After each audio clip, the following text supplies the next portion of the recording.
welcome back. I'm Shane Green, the Culture Hacker. All right, we're going to talk about the experience economy. We are in the employee experience economy, meaning that our employees are dictating more than ever before how profitable your company is based on how much effort they're putting in, how much they're taking care of their customers, whether or not they're going to stick with you long term, and even further than that. We're seeing a very activist employee group right now, which is taking a stand and influencing even what business the company actually ultimately ends up in, who they do business with, and what their new products and services look out for. The employee experience economy is real. So here's 5 tips that I want to give you that you must be focusing on to take advantage of this state. The first is you've got to make the selection process a priority. It's time to overhaul the whole thing.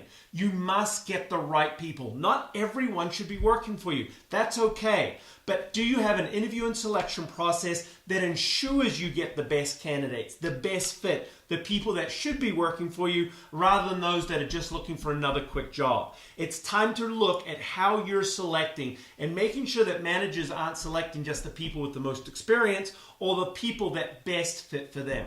The second thing that you've got to be focused on this year is leadership development. Leadership development for your employees. You see, one of the things that I've always sort of been fought is the idea that you don't give anybody leadership training until you give them a title.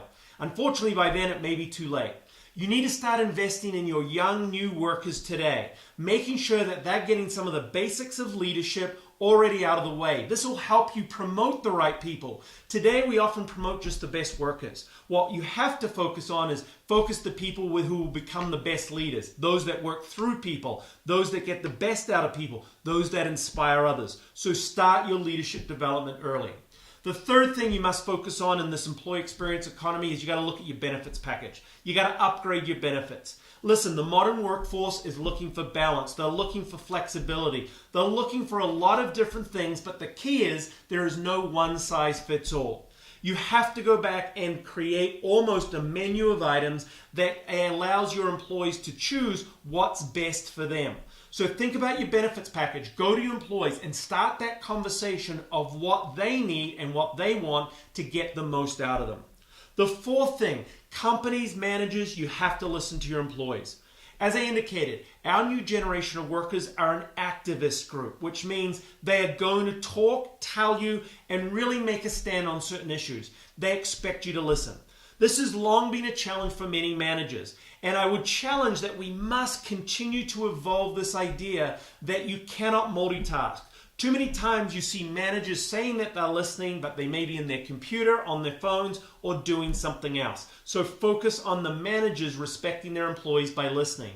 But in addition to that, companies must make sure that their communication channels are getting information back. You want to listen to your employees. What are the issues that are important to them? What frustrates them? You must have a constant pulse. Therefore, it's time to upgrade your communication channels to make sure that you're capturing the voice of your employees in a number of different ways. And then the final thing, and this is something that we've talked about for the last couple of years, but you must make inclusion a priority. With our new Generation Zs, the reality that we're seeing is that they are the most inclusive and diverse work group ever. And this group is more accepting of diversity than ever before. So you have to ask yourself whether or not you as an organization, and particularly some of your senior managers, also demonstrate that disposition. Listen, the fact that we're still talking about diversity in 2019 is a shame. But the reality is we must ensure that the bias, the prejudice that still sit in many of our organizations is continually addressed. No longer is it acceptable to exclude, to outcast, or to pick on certain groups of people based on an orientation, color of their skin, or by certain preferences. So focusing on creating an inclusive organization is absolutely key. So that are my 5 things. Select the right people. You need to invest more than ever before in your recruitment strategy. Get into leadership development, not the people at the top, but the people on the front line, your employees that don't even have a title yet. Think about your benefits package. Go out to your workers and talk to them about what benefits would best benefit them. Make sure you're listening, not just as people, but also making sure you've got different communications channels that are capturing the pulse of your workers. And then finally, make sure inclusion is a priority. These are the 5 things that we need to focus on in terms of our employee experience economy. And over the coming weeks and months, I'm going to dive deeper into these topics to make sure that we truly understand how to get the most out of our employees and how to set our culture up to give your employees the best possible experience. Thanks very much for listening today. I look forward to talking to you soon. Take care. Cheers.